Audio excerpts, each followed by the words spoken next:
I thought about what had happened. But being surrounded by the other trees made me feel stronger. Some days I even felt strong enough to do my old job again. That's when I knew I was ready. It was time to go home. A machine came to pull me from the ground. The noise scared me. Leaving scared me even more. We drove downtown through the city. Now I was worried to go back. What if something bad happened again? I already missed the other trees. Then I saw it. One shining spire, and many more towers surrounding a new plaza. And in the plaza, they had planted a forest. It was filled with trees. Between the trees, they saved 3 empty spaces. 2 spaces remained where the towers once stood. They would stay empty forever because nothing could fill them. The 3rd space was for me. I wasn't comfortable at first. It had been so long since I heard the wind between the buildings or smelled wet concrete. But I was still surrounded by other trees, and that made me feel stronger. I had a new job now, too.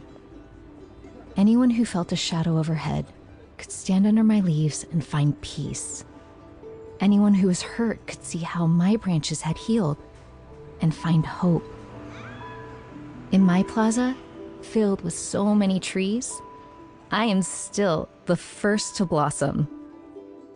And everyone who sees my flowers knows that spring will come.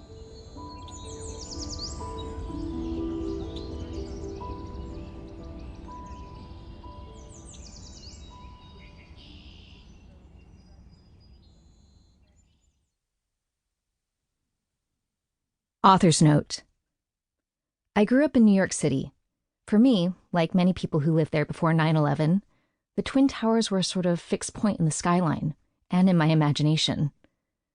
I'd visited the World Trade Center on a kindergarten class trip, but my strongest images of the towers were from a distance. I can still remember riding in my parents' car and seeing the first view of Lower Manhattan across the Brooklyn wetlands, where the Twin Towers seemed to rise from the water of New York Harbor. I first heard about the survivor tree from my agent, Marietta Zacher, and my editor, Christian Trimmer, who asked whether I'd consider writing and illustrating a book about 9/11 and the tree. Like the survivor tree, I was initially hesitant to return to this particular place and moment in time. After learning more about the tree, I realized this was an extraordinary creature, so much like a human, with a body and limbs that could be broken and healed, and with a life expectancy around 80 years that was nearly cut short by tragedy. The survivor tree is a living thing that faced death and somehow made it through, not unscathed, but alive and continuing to grow. It was healed through its own inner strength and with the care and support of its community. I recognized the survivor tree as a friend and neighbor from my hometown. Here was an incredible opportunity to tell the story of 9/11 and a trauma survivor in a way that felt appropriate for children.